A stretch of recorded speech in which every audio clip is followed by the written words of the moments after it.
how to protect your IP, patents, and going door to door. This is the Early Days Podcast.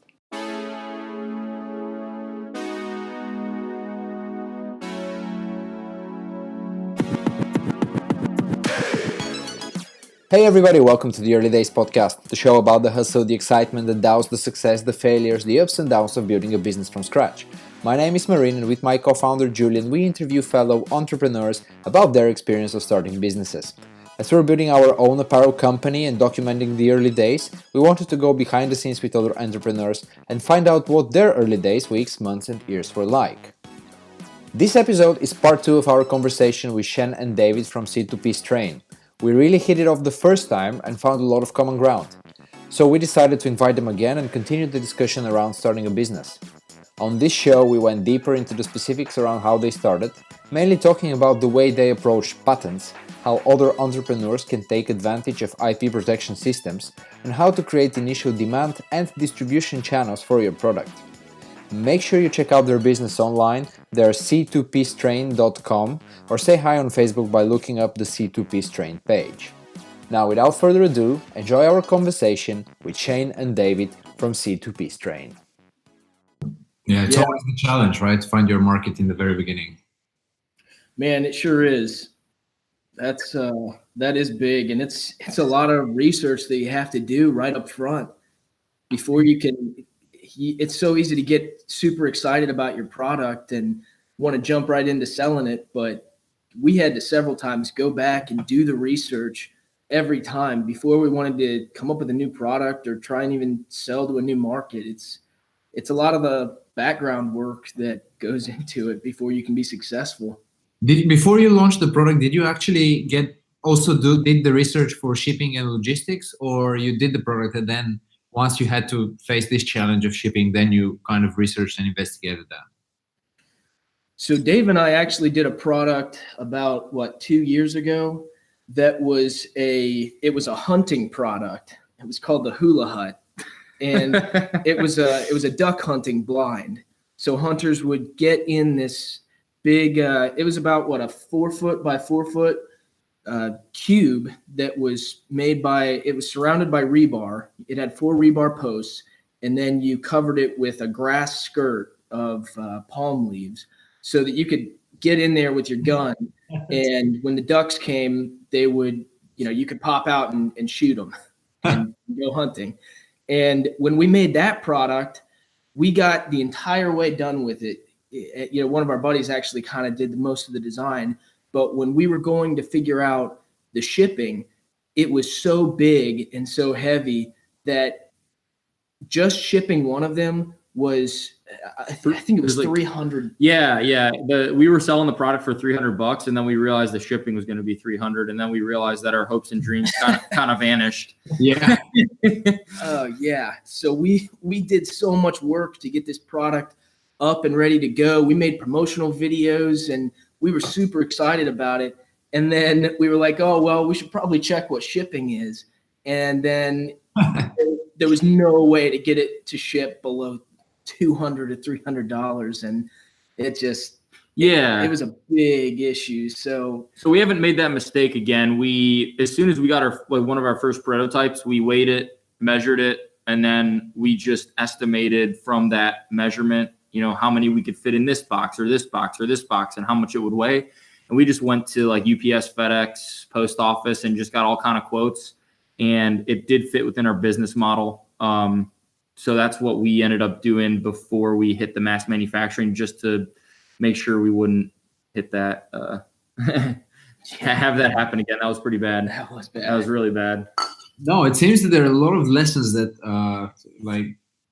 people like us get to learn while doing something for the first time. It's funny, we were just talking about this with Julian, about some ideas of how we approach things when we started with DULO 2 years ago, almost from the idea stage to actually prototyping and then production and how many things we learned that we can now implement in a different way that's much more efficient and much smarter as well. Yeah, totally. There's so much on-the-job training, it seems like, when you're doing things like this, that you learn so much. And that's one of the things Dave and I we're going to talk to you guys about this time is how many resources are available for entrepreneurs. And I don't know if it's like that where you guys are. Did you guys have access to an entrepreneur center, or even some local colleges around here offer assistance and even classes and lessons for young entrepreneurs? Do you guys have that there? Not in that format. I guess the closest thing will be kind of going to meetups and just speaking to other people. But for some reason, the context is always slightly different. And even though it's slightly different, that kind of changes the whole process. That's, I think, the interesting questions. Even though you know that resources are out there, and it's either us documenting the story for somebody else to make use of some of the lessons we've learned, or you go to the local chamber of commerce and talk to other entrepreneurs there, or you go to school to learn that. Do you really go to that when you go for the first time, for your first venture? Because I think in our case, at least, we probably have read a lot, have heard a lot about, watched a lot of content, consumed a lot of content about entrepreneurship and startups. But I think when it comes to the specifics, everybody is really ignorant. And I wonder how it was for you guys. Did you, for the very first thing that you did, not necessarily C2P Strain, but the very, very first thing that you did you really, I mean, I'm pretty sure you had access to resources and you had some background in your heads as well, some knowledge, but did you make a lot of mistakes that you learned from, which helped you to eventually do a better job with the next product that you came up with? Definitely. And I think you're exactly right when you talk about the specifics of the business, because we seeked out all these entrepreneur centers and classes and venture capitalist groups. And Dave and I went to them for a good long while. We actually still go to them. And they provide a lot of good things. There's a lot of good speakers that stand up and talk about their businesses and their successes, their failures, and what they've learned. But the problem is that there are so many different kinds of business and ways to succeed that there's no way you can learn everything about the business that you're trying to start from somebody. If you're trying to start a ice cream shop, you're going to be able to learn some lessons from somebody who makes lasers for the military. But some of the same things will apply, but you're really not going to get the down and dirty aspects of what it is that you're trying to do. And I think was that your experience too, Dave? So I think one important lesson is planting seeds takes a while to come to fruition. And the reason why that's important is because you go to meetings, you gain knowledge, you work hard and everything, but you're not going to see a result right away. And what we did when we first got out of college, we actually just completely immersed ourselves in the entrepreneurship community. And we went to these different meetings, different centers and things like that. And we absolutely did not see an immediate impact, of course. I mean, we reaped a lot of benefits about 2 to 3 years later. And all of a sudden, a ton of things started happening. People in the region that we used to live in, they started contacting us, looking up to us. We got funded by the Entrepreneur Center that was in the area where we used to live. So a lot of seeds started blossoming about 2 years after we were very involved with all these meetings. And so I think that's kind of an important lesson, because there needs to be a balance between all the work you're doing and also the networking, things like that. I mean, you can't go full bore networking, but you can't go full bore just work. And that's kind of one of the balances that's pretty tough, because you can put your head down as an entrepreneur and work a ton, but I think it's important to work smarter sometimes rather than just work harder. So for us, it was a good balance between those two. Actually, at the beginning, it was almost 100% us just networking, because we didn't know what the heck we were doing at 20, 21 years old. We did. Yeah. Shane definitely thought he did, but we networked a lot, and it was a great learning experience. And sometimes we didn't really know what the benefits were, but they really paid off big a couple years later. So that was pretty cool. Were you at one point or at any point in time like concerned that you might share too much or somebody might run off with your idea? Yeah, I think at the beginning we were concerned about that, especially so we had 4 members of our team at one point, and it seemed like we had a decent split of 2 of us would be like, well, we got to share our information about the product to get people excited about it. And the other 2 were like, no, we have to talk to our lawyers. We have to get this protected. We have to make sure that we don't share anything. And we were kind of at the 2 extremes, I think. And I think it was Dave who eventually said that he listened to, it might have been a podcast or maybe it was a video from a successful entrepreneur. And he said, you have to assume that your first 10 good ideas are going to be stolen. And I think that that covers 2 things. Is one, you have to be aware that protection for your ideas exists and you should seek it out as much as you can. But I think it also says you can't lock your idea in a closet and not share it with anybody, because that's not going to get you anywhere. So we did try to cover both bases. We found a lawyer that we liked in our area, and we actually talked to several, and we found one that was great with patents and working with small businesses. And we've been using him for the past 3 years, I think. And we have gotten provisional patents. How many do we have? Do we have 3 provisional patents on things now? I think we've done 4, including Buzzware coming soon. Oh yeah, Buzzware. That's right. We'll have to talk about that another time. But teasing us. Yeah, so it was, it's stuff that you don't like to have to do, is getting patents and doing the legal process. But unfortunately, it's something that if you want to protect yourself as much as you possibly can, and being a small business, if somebody tries to take you to court, it's going to be tough for you to fight it, because if somebody big comes after you, you're not going to be able to, they're just going to throw money at you until you don't have anything left. But you have to try, I feel like. Yeah. And one of the things that we did at the beginning was we were definitely, I think, way too conservative with sharing our information. I think that you definitely have to share your information to, get it out there and get feedback and things like that. Of course, if you invent, a new rocket, you don't want to go to Tesla or SpaceX or whatever and give them your plans or something. That wouldn't be great. But for us, we were way too conservative. I also think we didn't know that. I don't know how your guys' intellectual property works over there in Europe, but here in the US, we're able to do a few things. We have like non-disclosure agreements and provisional patents, which is essentially an inventor's patent, and it's pretty cheap. You can file one for like $300. And if you actually get a full patent within 12 months of filing that, you actually get the protection from the filing of that original inventor's provisional patent. So there are some things, we thought that it was black and white, like, hey, we don't have a full patent, so we can't share any information, which is definitely not true. I mean, you can share pretty much all your information if you have a provisional patent, get some NDAs. And then the other thing is too, if you're a one big thing is getting feedback, because ideas seem like they're a dime a dozen until you get feedback from the consumer.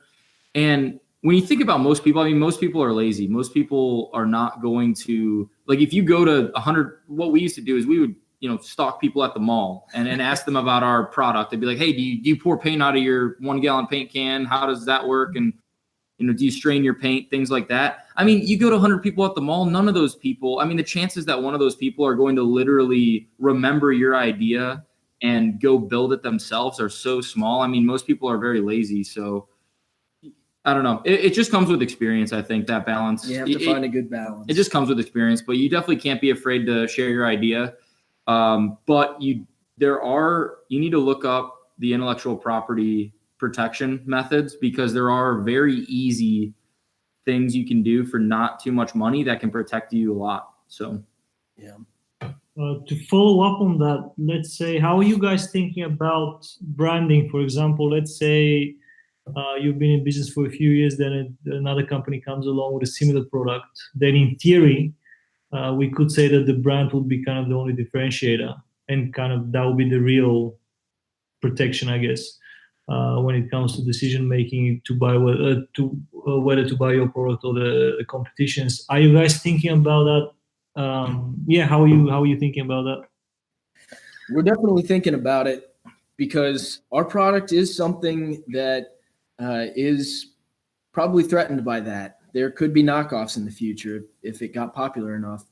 But if it got popular enough, we would hope that our brand and our name would be stuck in people's minds enough to say C2P is the first strainer company that did this, and I trust their product, and I trust that they have a quality product. And we did pay some money for designers to get a quality logo made, and we have trademarked our name and our tagline.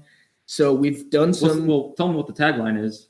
Oh, right. C2P Strain, easily strained from can to pan. That is smooth. Right. Smooth tagline. But yeah, we did a little bit of background for protection on that.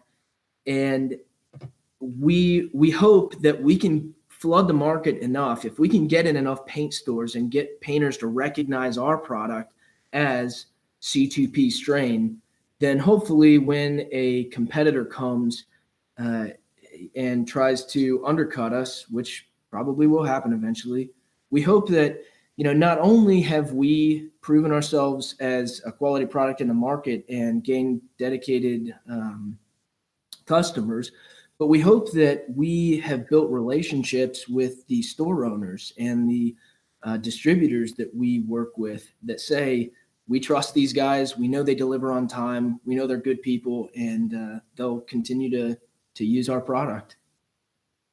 So how do you think about becoming that top of mind product currently, and especially in the future when you guys become more popular and probably there's another player who is a knockoff of you? Yeah, so in my mind, one of the big things that we've had to try to do is make some short-term, midterm, and long-term goals for this product.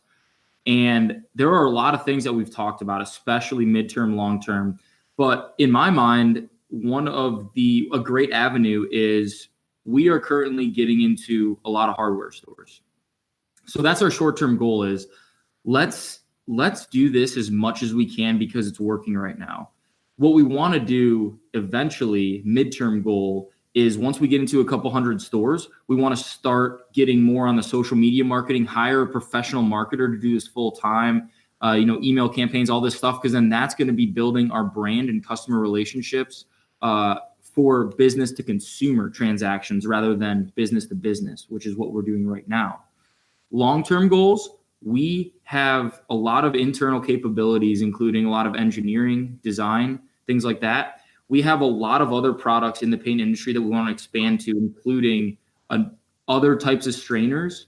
So, for example, we can use different sized meshes to strain various chemicals. We can do different sized containers, like the 5-gallon cans, the pint size. And then on top of that, we have, from all of our interactions with store owners and painters, we have a lot of other suggestions of what is needed in the industry.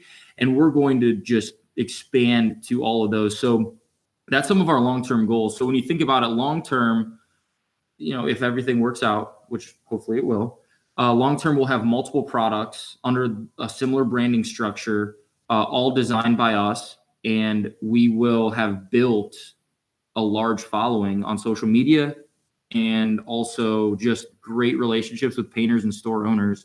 So that's kind of the way that we see it going. We're always going to be one step ahead of the curve because, let's say someone else makes a knockoff of the 1-gallon strainer. Well, first of all, we got our brand in place and we're great customer relationships, but we're already on to the next product. And while we're selling our current one, we're going to have more products that are going to be made in the same industry. And so people are definitely going to recognize that, I think, because especially in this hardware industry, very blue collar, people recognize that brand name and they realize when they see a quality product, and we're going to be one step ahead of the competitor every time. Right. And it is funny.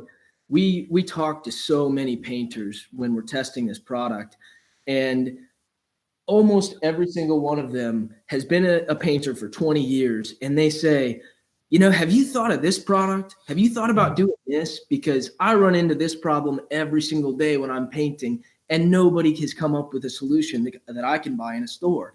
And they come out and they show us this thing that they've duct taped together and made themselves in their garage, and say, I use this every day. And if you could make a product that's just like this, I think you'd sell 1 million of them. So it's great talking to people, because we would never know that problems in the industry existed like that without actually going and talking to our customers. It's hard to understate that knowledge of the feedback from your customers, the understanding of that industry. It's very hard to state that enough. That's a big, important thing to know. Yeah, super valuable, definitely. For the you mentioned retailers, because it's something that we are currently thinking about as well, because we're only selling through our online store, but we see the benefits of going to retail as well. What are some of the, let's say, tips and strategies that you guys used to, let's say, make a successful pitch to a retailer with your product? Really just being open and honest about where we're at, where we would like to be, and what our product is. Are you guys mainly business to consumer right now with the apparel? We're only business to Completely, consumer, yeah. Oh, okay. So you guys haven't tried going into like local, small clothes shops or things like that, and saying, hey, what would you think about getting our product on your shelves? To be honest, no, I think that's kind of been maybe one of our biggest mistakes, because I think us and other people, I'm guessing, kind of overestimate e-com and underestimate retail.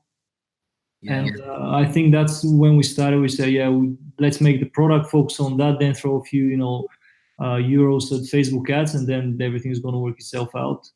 But in theory, it's not like exactly the way that it happens.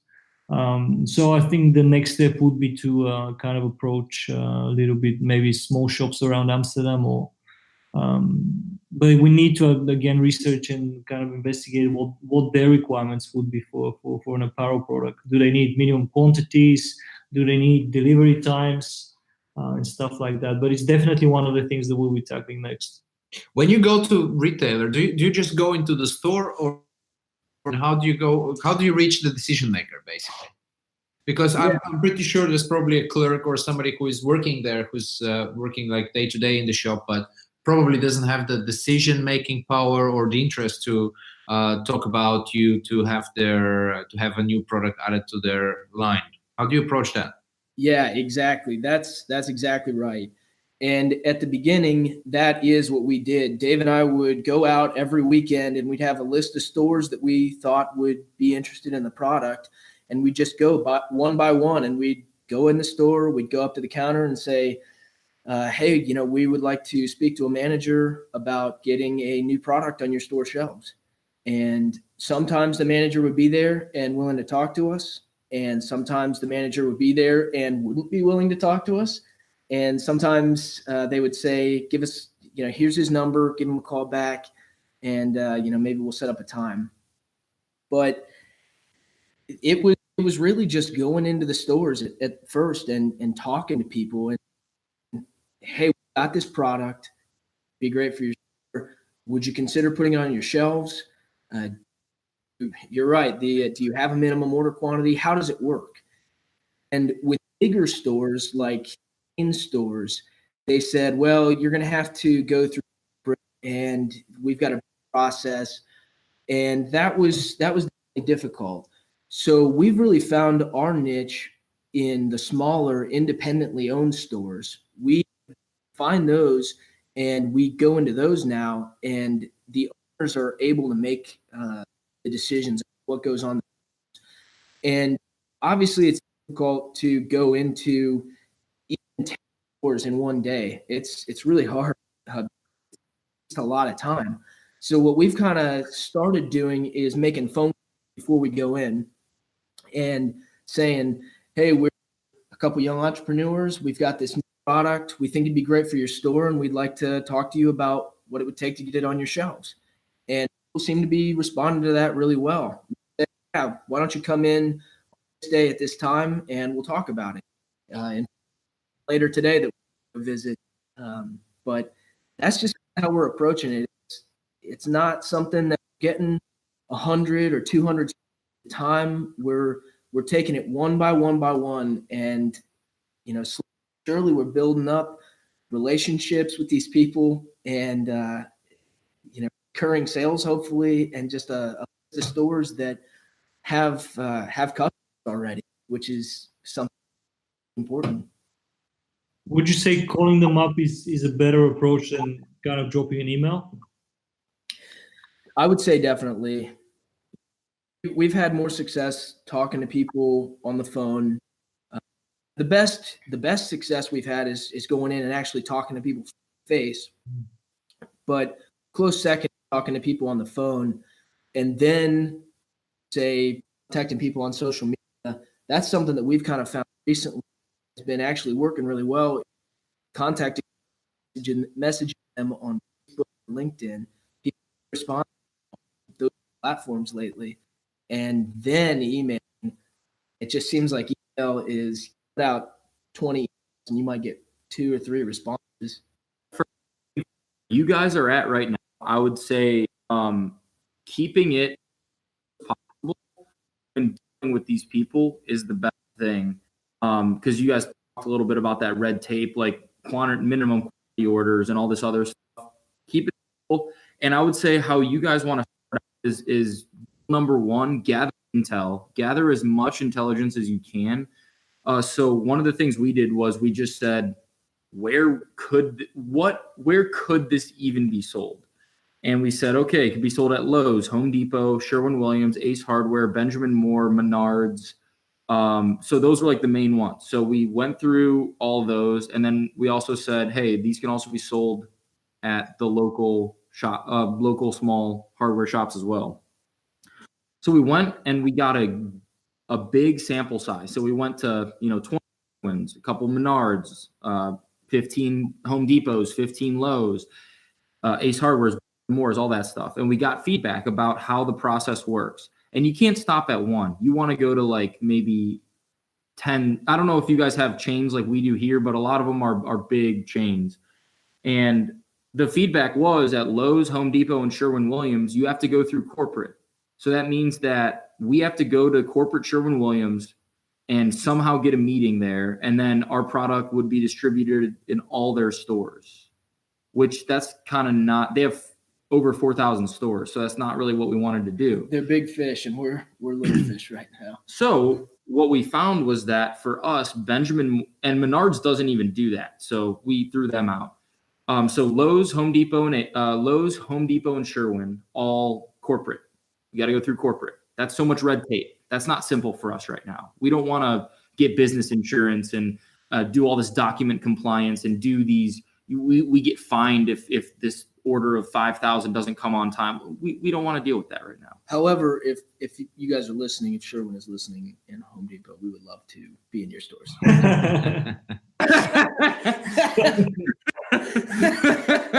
I'm sure he's a regular listener to the show. The CEO is it's our main audience, the top guys in the chain. So what we found is that Benjamin Moore and Ace Hardware's so will own anywhere from about 1 to the largest Benjamin Moore we ran into is 35. Yeah.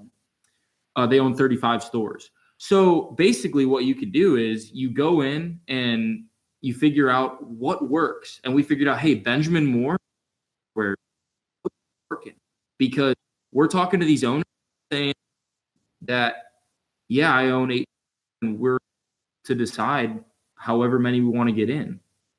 And so what worked for us, and what we ended up focusing on more everywhere.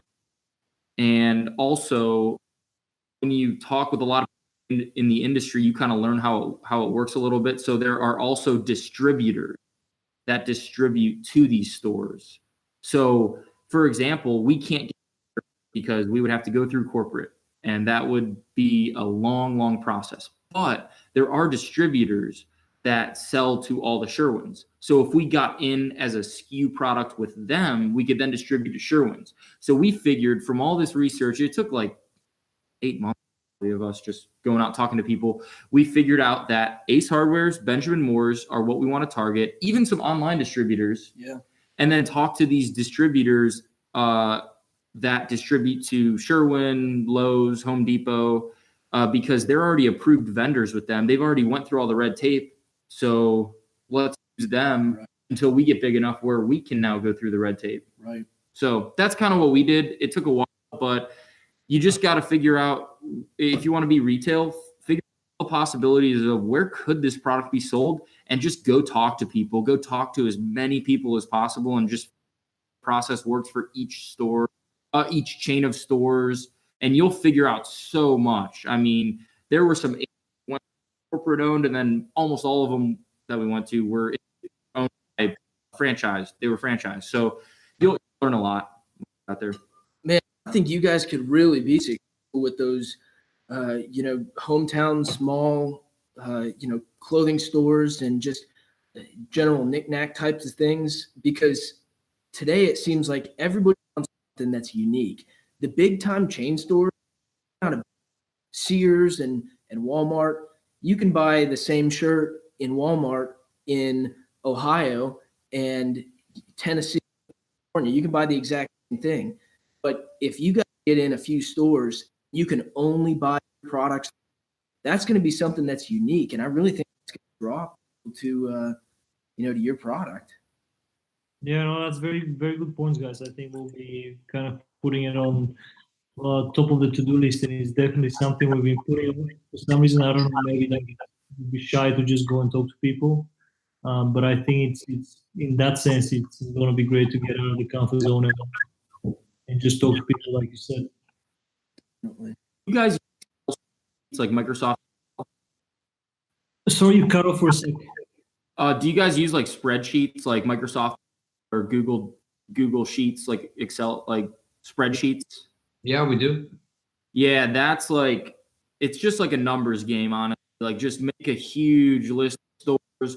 Make sure you bring a notebook with you and keep a lot of notes. But Excel spreadsheets are fantastic. I mean, we got a sheet right now with our customer list. It's got like 10 tabs at the bottom. We got like Ace Hardware and our inventory list and all this kind of stuff. But when talking to retailers, it's just a numbers game. Just talk to as many as you can. Yeah. And keep notes on it. Because one thing we talked about, seeds take a while to come to fruition. So you might talk with 15 people the year before that hey, I'm really booked up financially here. And all of a sudden you contact them next year because you got your notes all there. Hey, contact this person. And then it's a great fit. So just the numbers game, just the numbers game. So just talk to a lot of people, and you're going to close. Even if you close 5% of people, you talk to 100 people, then you're closing 5 stores. So, I mean, it's pretty nice. Yeah. But it's a lot of time to talk to 100 people, of course. Yeah, and it's also a good exercise in sales, right? So just go talk to people, tell the story about the brand, show the product. I think it's also going to be beneficial in the long run as a skill. Totally. I definitely agree. And do you do follow up as well with those people? Because as you said, sometimes it takes a long time to have a deal or to be at the right place for both of you. So if somebody says no, how do you touch back? When do you touch back with them and start a conversation over again? Oh yeah, I mean, a lot of different answers, and it's very rare to no, but a lot of times people make excuses and say, and they could be totally legitimate excuses. They could say, well, it's the right time of year, or hey, we just got a big shipment of new products in and we're just busy right now. Or sometimes they say, well, you're going to have to do and this guy approval first. And so unless we get a flat out no, we end up usually coming back to them in the next 2, 3, 4 weeks and just sending them an email or giving them a call and saying, hey, we're just following up with you, seeing if anything has changed, just making sure things are going well, and see if you'd be interested in testing out the product now. Makes sense. Yeah, I mean, offering expensive your guys' product, but for us it's pretty nice because it's off all the time. I'll just say, hey, sample painters, let me know what you think. I'll follow up. Most of the time, especially with the hardware industry, it fluctuates where people are really busy and they're kind of tied up with all their SKU products.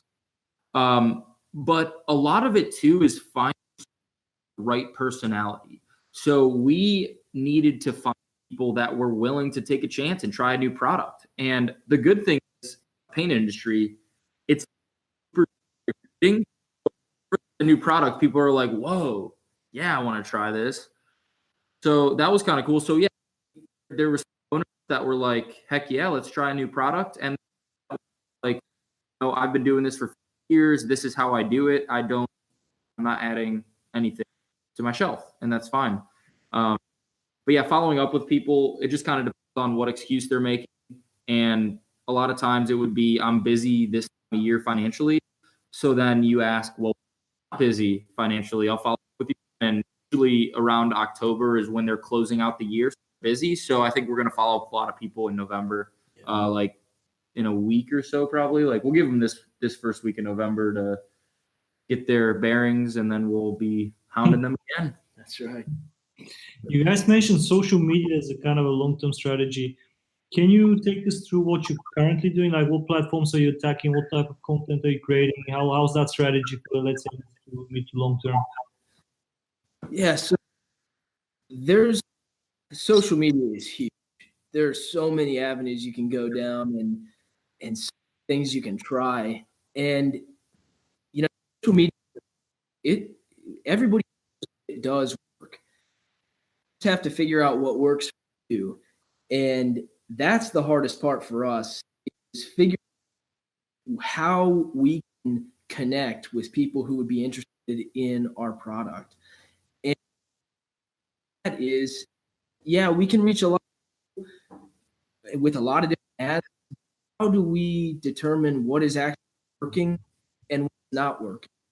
Because we could put out an ad and reach maybe 1,000 or 2,000 people with $50 and get zero. Got zero people weren't interested, or did we get clicks because we didn't reach a large enough audience? These are things we just don't know yet. And I think that we can keep trying to throw out the line and seeing what comes back. We're kind of at the point right now where we think it might be valuable for us to go back on our social media and focus right now on the stores, and maybe in the future ramp up social media when we have the funds to hire somebody who knows what they're doing. It seems like such a big thing to tackle. And I mean, people go to college to major in social media marketing these days. In 4 years figuring out how to do it. And it's just something that we have not really mastered. And I know we could spend a lot of time and a lot of money trying to do something, and we could just be spinning our wheels. Sometimes you got to go with the hot hand, and our hot hand is the stores. It's stores are much larger quantities, so not spending like business to consumer right now. We're spending, if we get orders in a day, I'm spending all night packaging stuff up. It's just not worth it right now. We're just spread too thin. So then for us, it was more like, if we want to be good at social media, we need to go full bore. And the problem is we're not experts in that. So let's go full bore with the stores, because that's at hand right now. And then once we get some funding, once we get enough revenue coming in, then we'll just go full bore on media and pay somebody else to do it, because we're just spread too thin trying to build customer stores. Yeah, you mentioned in the beginning that you're looking into shipping to Canada and just internationally in general. How did you start looking into that? At what point were you feeling confident that you're ready to just go outside of the US? Well, we formed a relationship with a guy in Canada, really good guy. Airdrie Paint and Decor. So if you're in Canada listening to this, go to Calgary in Alberta. Right. And it's a cool place. Yeah, we made a contact with a really cool guy up there, and he has reach in, I think it's over 100 stores up in Canada. A lot of Benjamin Moore stores, I think. And he was really interested in the product. He liked it right away and thought he could do well.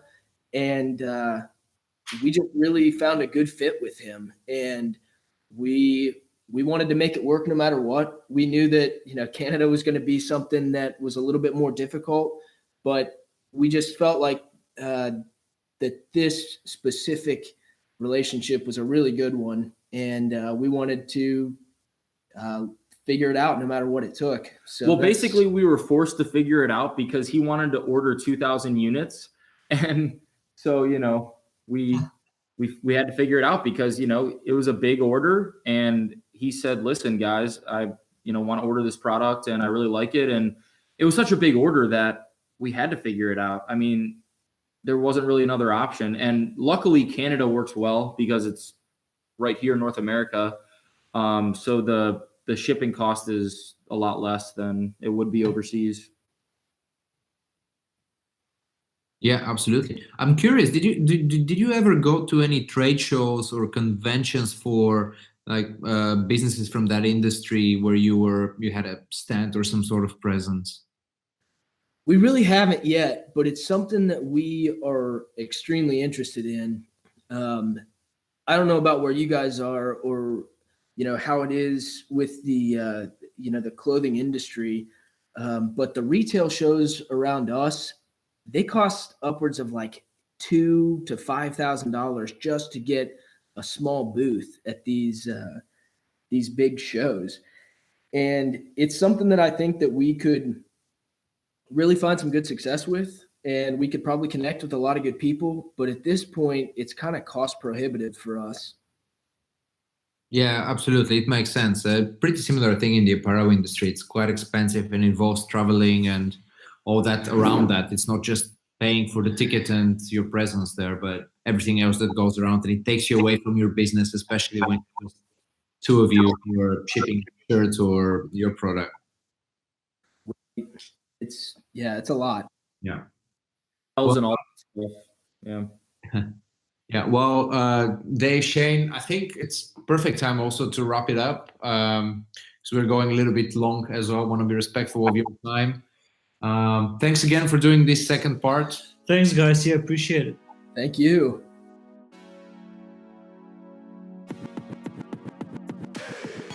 Thank you so much for listening to the show. If you enjoyed it and found it valuable, we would really appreciate your support by liking, rating, subscribing to the Early Days Podcast.